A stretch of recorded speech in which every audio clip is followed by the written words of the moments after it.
Hind news Urdu के नाजरीन को मेरा आदाब। नाजरीन, एक अहम खबर। गुजरात में स्कूली बच्चों से लिखवाया जा रहा है शहरियत कानून की हिमायत में ख़त। एक तरफ पूरे मुल्क में शहरियत तरमीमी कानून के ख़िलाफ़ एहतजाजी मुज़ाहरे ज़ोर शोर से जारी हैं और दूसरी तरफ इस कानून के हक़ में मरकज़ी हुकूमत और बीजेपी हुक्मरान रियासती हुकूमतें अपनी मुहिम चला रही हैं। इसी ज़मन में गुजरात के स्कूलों में तालीम हासिल करने वाले बच्चों से वज़ीर आज़म दफ्तर यानी PMO के नाम एक ऐसा ख़त लिखवाए जाने की बात सामने आई है जिसमें शहरियत तरमीमी कानून की हिमायत की गई हो। बताया जाता है कि इसके लिए स्कूली बच्चों को मजबूर किया जा रहा है। मीडिया ज़राए के मुताबिक उन्हीं बच्चों से तलाक सलासा की हिमायत में भी चिट्ठियाँ लिखवाई गई थी।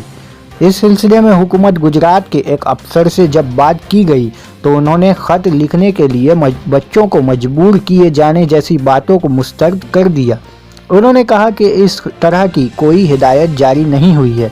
हालांकि इस सिलसिले में उनका ये ज़रूर कहना है कि उन्होंने इस सिलसिले में मकामी बीजेपी कारकुनान और लीडरों ने ज़बानी तौर पर हुक्म दिया है।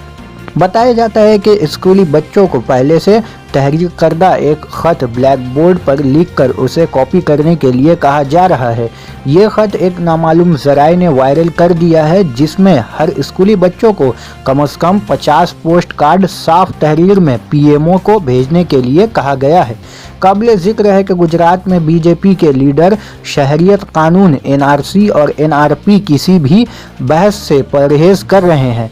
वहीं शहरियत कानून के ख़िलाफ़ किसी भी मुज़ाहरे पर गैर कानूनी तौर पर पाबंदियां भी आयद है। साथ ही इस तरह के किसी भी मुज़ाहरे के लिए इजाज़त देने से इंतज़ामिया के ज़राए साफ इनकार किया जा रहा है। Bureau report, Hind news Urdu.